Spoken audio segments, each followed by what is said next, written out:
Welcome to mid day debate. నేను MNR. అనుకున్నదంతా అయ్యింది.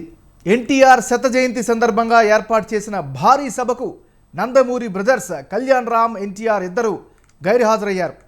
వాళ్ళిద్దరూ వస్తారు అని అందరూ అనుకుంటూ ఉండగా 20వ తేదీ ఉదయం నేను రావడం లేదంటూ ఎన్టీఆర్ ప్రకటన విడుదల చేసి సంచలనం సృష్టించాడు. కళ్యాణ్ రామ్ వస్తాడనుకుంటే ఆఖరి నిమిషంలో హ్యాండ్ ఇచ్చాడు. దీనికి కారణం ఏంటి? బాబాయితో అబ్బాయిలకు పడడం లేదా? అందుకని వీరిద్దరూ ఈ భారీ కార్యక్రమానికి రాలేదా? లేక మామయ్య టీడీపీ అధినేత మాజీ ముఖ్యమంత్రి చంద్రబాబుతో పడక రాలేదా? ముందుగా చెప్పకుండా అందరితో పాటు తమను కూడా ఈ కార్యక్రమానికి పిలిచారని అడిగారా? ఇక తారకరత్నం పెద్ద కర్మ సందర్భంగా కూడా వీరిద్దరిని బాలయ్య పట్టించుకోలేదు అనే వార్తలు వచ్చాయి. మరి హరికృష్ణ కుటుంబం తెలుగుదేశానికి దూరంగా జరిగినట్లు భావించాల్సిందనా? తాత శత జయంతి సభకు రాకుండా అబ్బాయిలు ఏ సందేశం ఇస్తున్నారు?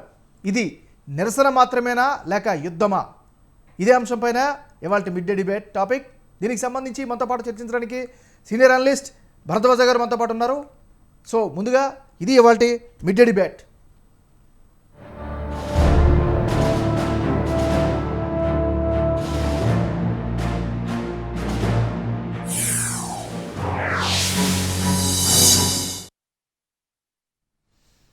సో నందమూరి ఇంట రచ్చ రేగిందా, చిచ్చు రేగిందా? అసలు ఏం జరుగుతుంది, ఏం జరిగే అవకాశాలు ఉన్నాయి? సో దీనిపైన ఇవాళ చర్చ. సో ముందుగా భరద్వాజ గారు నమస్కారం.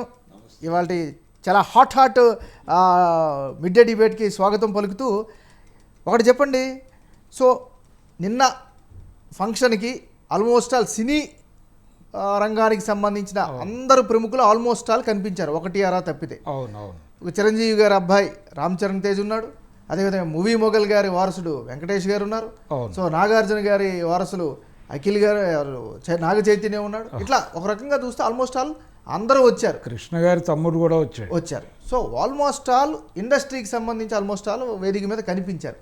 కానీ అందరూ ఎదురు చూసినటువంటి జూనియర్ ఎన్టీఆర్ కనిపించలేదు. సరే నేను రాలేదని కాస్త నిన్న మార్నింగ్ ఇచ్చాడు. కానీ వాళ్ళ అన్న కళ్యాణ్ రామ్ వస్తాడేమో అని చాలామంది ఆశగా ఎదురు చూశారు. వీళ్ళిద్దరూ కూడా రాలేదు. సో దీన్ని అంటే బాబాయ్ మీద అలకగా భావించాలా లేదా చంద్రబాబు నాయుడు మీద కోపంగా అనుకోవాలా? అంటే ఆల్రెడీ ఇప్పుడు వీళ్ళిద్దరూ రాకపోవటం, కళ్యాణ్ రామ్ చాలా స్పష్టంగా చెప్పాడట, షూటింగ్లో ఉంటాను నేను, అయినప్పటికీ వీలు చూసుకుని వస్తాను అని. అదే మాట మీద ఉంటాడు ఆయన అని అనుకున్నారు. ఒకవేళ జూనియర్ రాకపోయినప్పటికీ కళ్యాణ్ రామ్ డెఫినెట్గా వస్తాడు అని బలంగా భావించారు. తీరా ఆఖరి నిమిషంలో ఆయన కూడా రాకపోయేసరికి అంటే నందమూరి బ్రదర్స్గా వ్యవహరిస్తున్నారు వీళ్ళిద్దరిని. నందమూరి బ్రదర్స్ అంటే ఒకప్పుడు పి జనార్దన్ రెడ్డిని మర్రి శశిధర్ రెడ్డిని కలిపి హైదరాబాద్ బ్రదర్స్ అనేవాళ్ళు. కరెక్ట్. ఆ టైప్లో ఇప్పుడు నందమూరి బ్రదర్స్ అంటున్నారు వీళ్ళిద్దరిని. వాళ్ళు కూడా ఆ రోజున కాంగ్రెస్ పార్టీలో డిసెంట్ వర్గానికి చెంది ఉండేవారు. అంటే సీఎం మీద విమర్శలు అవి చేసేవాళ్ళు వాళ్ళు ఘాటుగా. ఆ టైప్లో ఇప్పుడు నందమూరి బ్రదర్స్ తెలుగుదేశం పార్టీలో యుద్ధానికి తెరదీశారా అనేది ఒక గొడవ, ఒక చర్చ జరుగుతోంది. ఓకే. అంటే ఆఖరి నిమిషంలో కళ్యాణ్ రామ్ డ్రాప్ అవటంతో పూర్తి స్థాయిలో ఇది బయటకు వచ్చింది. అంటే రెండు వైపుల నుంచి ఇప్పుడు వైసీపీ సంబంధించినటువంటి సోషల్ మీడియా గ్రూప్స్ ఒక వార్తని సర్క్యులేట్ చేస్తున్నాయి, ఒక వ్యాఖ్యని. అలాగే తెలుగుదేశానికి సంబంధించినటువంటి గ్రూపులు ఇంకొక వార్తని సర్క్యులేషన్లో పెట్టాయి. అంటే వాళ్ళు ఏమంటున్నారంటే తెలుగుదేశం వైపు నుంచి వస్తున్న, తెలుగుదేశం మద్దతుదారుల నుంచి వినిపిస్తున్న మాట ఏంటంటే జూనియర్ ఎన్టీఆర్ చాలా సందర్భాల్లో అంటే 1-to-1 టాక్లో తన సన్నిహితుల దగ్గర తెలుగుదేశం పార్టీ ఏ రోజైనా నా చేతిలోకి రావాల్సిందే, చంద్రబాబు నాయుడు గారి పని అయిపోయింది, ఆయన చివరి దశలో ఉన్నారు, వయసు అయిపోయింది, అది ఏ క్షణమైనా నా చేతిలోకి రావాల్సిందే కదా అని ఆయన మాట్లాడాడు. ఎవరితో మాట్లాడారు అనేది డీటెయిల్స్ లేవు. అదొక వాదన వినిపిస్తుంది. ఇలా అనే అలవాటు ఉంది అతనికి. చాలా సందర్భాల్లో ఇలా అన్నాడు అన్న టోన్లో ఒక వార్త. రెండోది ఇటువైపు నుంచి వైసీపీ గ్రూప్స్ నుంచి వినిపిస్తున్నది ఏంటంటే ఇది కావాలనే 20వ తారీఖు ఫిక్స్ చేశాడు చంద్రబాబు, ఎన్టీఆర్ రాకూడదు అనే ఉద్దేశంతోనే. అతను పుట్టినరోజు అని తెలుసు, పుట్టినరోజు సందర్భంగా అతను ప్రత్యేక కార్యక్రమాలు కొన్ని పెట్టుకుంటాడని తెలుసు. వాటిని కాదని ఎలా వస్తాడు? ముందుగా చెప్పలేదు కదా. వీళ్ళు ముందుగా ఇన్విటేషన్ ఇవ్వలేదు, చాలా ఈ మధ్య కాలంలో ఇచ్చారు. నిజానికి సంవత్సరం నుంచి ఈ వేడుకలు జరుగుతున్నాయి. శత జయంతి వేడుకలు గత మే 28న ప్రారంభమైనాయి. రేపు 28 ముగింపు దశకు చేరుకున్నాయి. ఈ టైంలో ఈ ఒక్క ఈవెంట్కి మాత్రమే ఆయనకి ఇన్విటేషన్ వెళ్ళింది తప్ప ఇప్పటి వరకు అతన్ని పిలవలేదు ఏ వేదిక మీదకి కూడా. విజయవాడలో రజనీకాంత్ వచ్చినప్పుడు కూడా తన్ని పిలవలేదు. రెండోది, కుటుంబాన్ని మొత్తం కూర్చోబెట్టి ఇది పెద్ద ఆయన శత జయంతి సంవత్సరం, మనం ఇన్ని ఈవెంట్లు చేస్తున్నాం, ఎవరెవరు దేనిలో కనిపించాలి అనే దానికి సంబంధించి ఒక క్లారిటీ ఇచ్చి ఉండాల్సింది. చంద్రబాబు కావచ్చు, జరగలేదంటారా? ఆ ఎక్సర్సైజ్ జరగలేదు. ఎవరితోనూ మాట్లాడకుండా ప్రతి ఒక్కరిని అప్పటికప్పుడు అనుకుని పిలవటం. దీంతో కొంత. రెండోది, ఎన్టీఆర్ ఇప్పుడు పాత రోజుల నాటి జూనియర్ ఎన్టీఆర్ కాదు, అతను జూనియర్ చనిపోయినటువంటి ఎన్టీఆర్. అతని మొదటి సినిమా మొత్తం మీద 50 లక్షలు కలెక్ట్ చేసింది ఆ రోజున. కరెక్ట్. అతను ఇప్పుడు నటించినటువంటి RRR సినిమా 1200 కోట్లు కలెక్ట్ చేసింది. 50 లక్షల నుంచి 1200 కోట్లకి మార్కెట్ పెరిగినటువంటి హీరో అతను. కాబట్టి ఖచ్చితంగా అతన్ని గుర్తించాలి, అతని ప్రజాకర్షణ శక్తిని గుర్తించాలి. అంటే ఇక్కడ ఇంకొక విషయం, ఇంకొక వాదన కూడా వస్తుంది. సో తాత పేరు పెట్టుకున్నటువంటి జూనియర్, తన కుటుంబ సభ్యుడైనటువంటి జూనియర్, ఈయనకి కూడా సపరేట్గా పిలవాల్సిందేనా, లేకపోతే ఒక పెద్ద హృదయం చేసుకొని వస్తే ఆయనకే మంచి పేరు వచ్చి ఉండేది కదా అనేటువంటి ఒక వాదన కూడా వస్తుంది. అవును, అంటే ఇప్పటి వరకు కూడా అతను ఏ రోజున నెగిటివ్ స్టేట్మెంట్లు ఇవ్వటం, అంటే అతన్ని హర్ట్ చేసిన సందర్భాలు అనేకం ఉన్నాయి. అవును, కానీ ఏ సందర్భంలోనూ నెగిటివ్గా మాట్లాడలేదు ఎక్కడ. ఇప్పుడు కూడా నెగిటివ్గా మాట్లాడలేదు, కానీ ప్రాక్టికల్గా ఒక ఝలక్ ఇచ్చారు వాళ్ళకి. కరెక్ట్. ఇద్దరూ కలిసి. అంటే ఒకటి చెప్పండి, అంటే ఇప్పుడు ఈ చిన్న ఈ సందేశంతో, అంటే ఈ గైర్ హాజరుతో ఒక రకంగా చెప్పాలంటే నందమూరి వంశంలో సంబంధించి అతిపెద్ద ఈవెంట్ ఇది. అవును. ఈ ఈవెంట్కి రాకపోవడం ద్వారా కుటుంబంతో మాకు పని లేదు అనే ఒక మెసేజ్ ఏమైనా ఇచ్చారా? అంటే మమ్మల్ని పట్టించుకోవటం లేదు, మేము కూడా పట్టించుకునే అవకాశం లేదు అనే మెసేజ్ అయితే పాస్ చేశారు వాళ్ళు. ఓకే. రెండోది, రేపు 28వ తారీఖు ఖమ్మంలో ఒక ప్రోగ్రాం ఉంది. అవును, విగ్రహావిష్కరణ. పువ్వాడ అజయ్ చేస్తున్నటువంటి కార్యక్రమం. దానికి ఎన్టీఆర్ వెళ్ళే అవకాశం ఉంది బలంగా. అంటే ఆల్రెడీ వస్తానని చెప్పున్నాడు వాళ్ళకి. మధ్యలో కోర్టు గొడవలు వచ్చినాయి. అది యాదవ్ సంఘం వాళ్ళు కోర్టుకు వెళ్ళటం. కరెక్ట్. ఈ వ్యవహారం అంతా జరిగింది. అది కూడా క్లియర్ అయిపోయింది అని చెప్తున్నారు. అంటే ఆ ఫ్లూట్ తీసేశారు, పెన్షన్ తీశారు, కలర్ మార్చారు. కాబట్టి ఆ ఈవెంట్ జరిగే అవకాశం ఉంది ఇప్పుడు. బహుశా అంటే ఇది ఎజంప్షన్ అవ్వచ్చు, అవ్వకపోవచ్చు. ఒకవేళ ఇన్ కేస్ ఆ కార్యక్రమానికి కనుక వెళ్తే పుండి మీద మరింత కారం జల్లినట్టు అనుకోవచ్చా మరి అలాంటి? అంటే ఆ కార్యక్రమం నిర్వహిస్తున్నది ఎవరు అనేది చూడాలి. పువ్వాడ అజయ్. కాబట్టి ఆ కార్యక్రమంలో పాల్గొంటూ ఆయన నిన్నటి గైర్హాజరు తాలూకా వివరణ కూడా ఇచ్చే అవకాశం ఉంది. Okay, right. అదే రోజున రాజమండ్రిలో మహానాడులో ఈ ఎన్టీఆర్ శత జయంతి వేడుకల ముగింపు కార్యక్రమం జరుగుతోంది. ఓకే. అక్కడ కూడా డయాస్ మీద ఈ విషయం ప్రస్తావనకు వచ్చే అవకాశం ఉంది. సాధ్యమైనంత వరకు అది ప్రస్తావనకు రాకుండా ఉండడానికే చంద్రబాబు నాయుడు సర్వ చర్యలు తీసుకుంటాడు. ఓకే. నిజానికి నిన్న డయాస్ మీదే ఎవరైనా మాట్లాడతారేమో అని చాలామంది చాలా ఈగర్గా వెయిట్ చేశారు, కానీ ఎవరూ మాట్లాడలేదు, చాలా సంయమనం పాటించారు. కానీ వైసీపీ వైపు నుంచి అయితే బలంగా ఈ విమర్శ వినిపిస్తోంది. అది న్యాచురల్గా, ఎందుకంటే ప్రతిపక్షం అధికార పక్షం ఇరు పక్షాలకు మధ్య ఉన్న ఫ్రిక్షన్ కాబట్టి దేన్నైనా వాడుకుంటారు వాళ్ళు, అది పొలిటికల్. సరే గురుగారు, ఒక విషయం చెప్పండి. అంటే జూనియర్ గైర్హాజరీ వెనక పొలిటికల్ యాంగిల్ ఏమైనా ఉందని అనుకోవచ్చా? అంటే పొలిటికల్ యాంగిల్ కూడా డెఫినెట్గా ఉండే అవకాశం అయితే ఉంది. అంటే ఏ కోణంలో?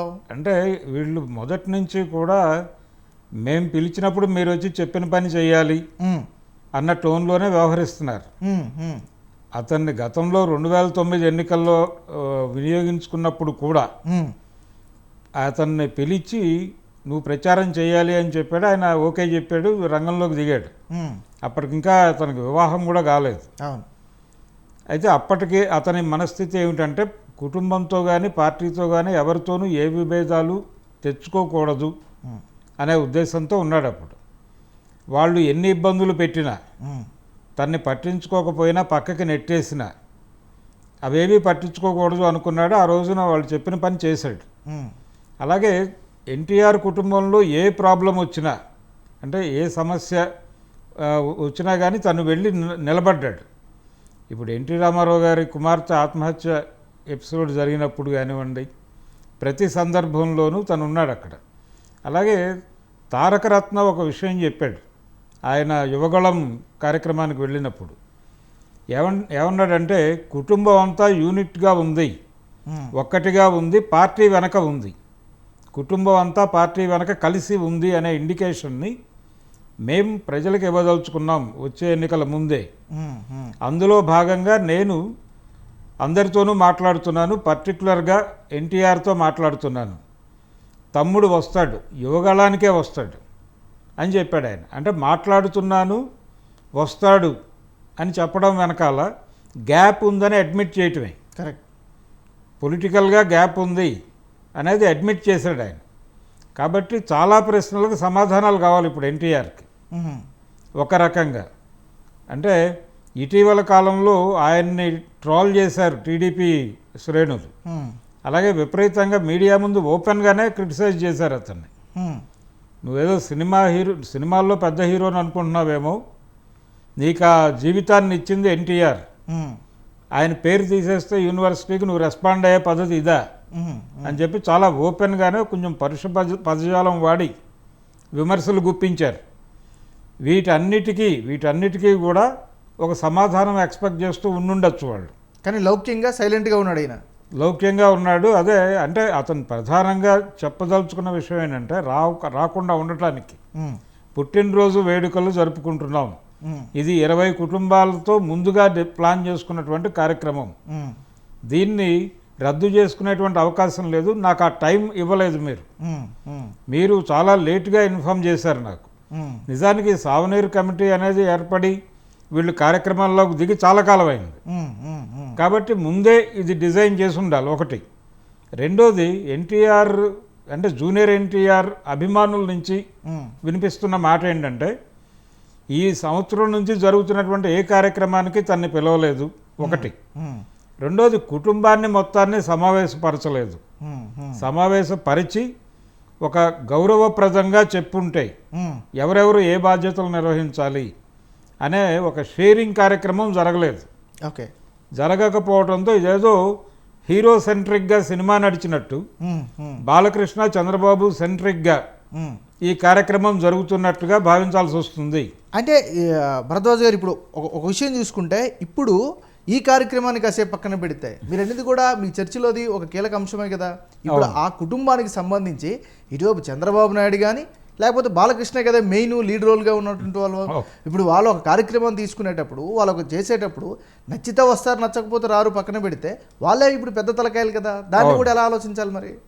అంటే పెద్ద తలకాయలు అయినప్పటికీ అందరినీ కలుపుకుని వెళ్ళే పద్ధతిలో ఒకసారి మాట్లాడటం బాగుంటుంది కదా. తొండపు దశరథ జనార్దన్ వెళ్ళి ఇన్విటేషన్ ఇచ్చాడు ఆ రోజు. అతనితో పాటు రామకృష్ణ గారు కూడా వెళ్ళాడు. అంతే తప్ప వీళ్ళెవరూ ఇన్వాల్వ్ కాలేదు, మాట్లాడి కూడా ఉండకపోవచ్చు. వాళ్ళు కోరుకుని ఉండొచ్చు. చాలా కుటుంబాల్లో జరుగుతాయి. కరెక్ట్.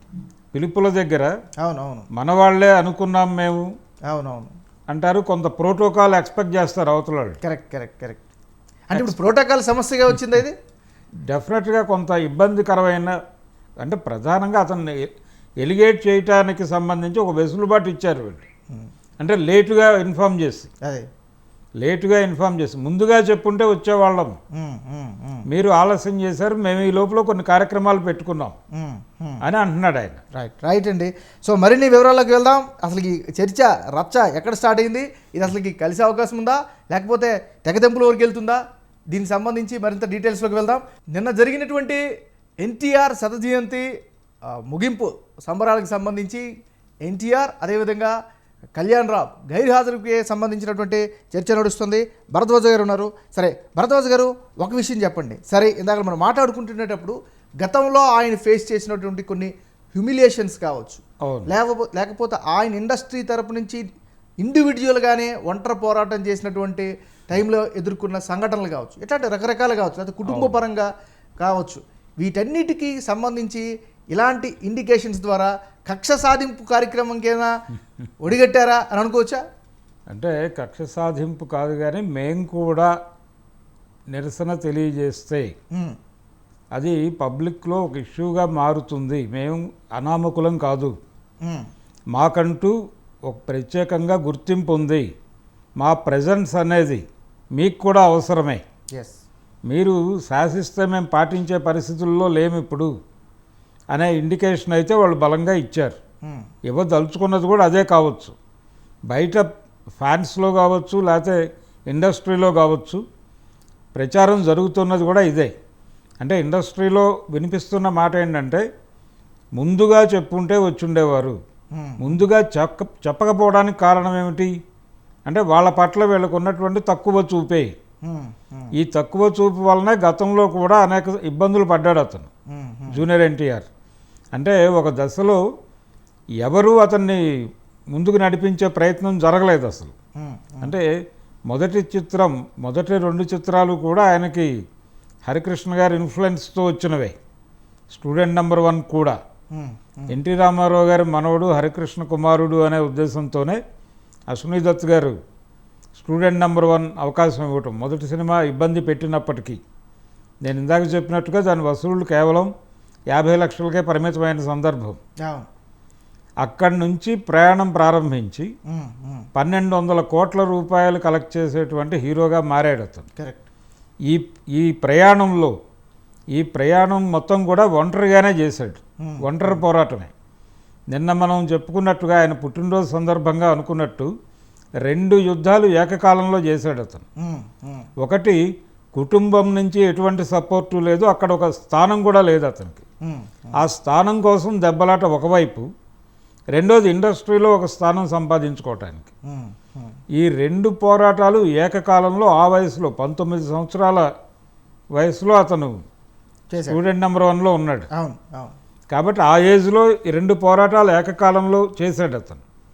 ఇది ఈ జర్నీలో ఉన్నటువంటి విశేషం.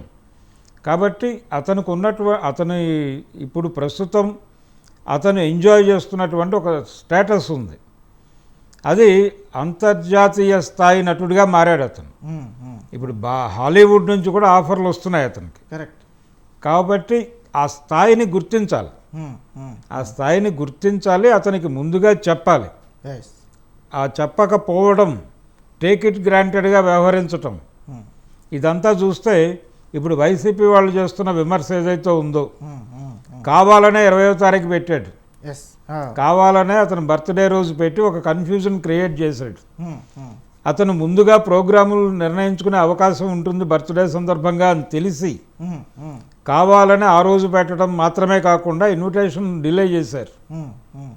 ఈ 2 కార్యక్రమాలు ఎన్టీఆర్ రాకూడదనే ఉద్దేశంతోనే జరిగినాయి. సరే, సరిగ్గా పిలవలేదు, లేకపోతే ప్రోటోకాల్ పాటించలేదు, so whatever it might B.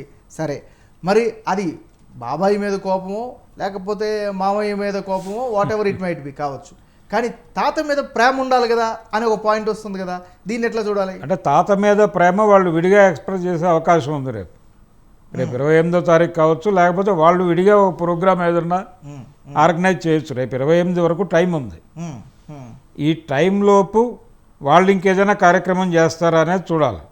ఆయన అయితే ఆల్రెడీ వాళ్ళకి ఇచ్చిన సమాధానంలో చెప్పాడు, నేను 28వ తారీఖు ఖమ్మం సభకి వెళ్ళే అవకాశం ఉంది అని. ఉంది కాబట్టి ఆయన అక్కడ నోరు విప్పుతాడు, అది అయిపోతుంది అక్కడికి.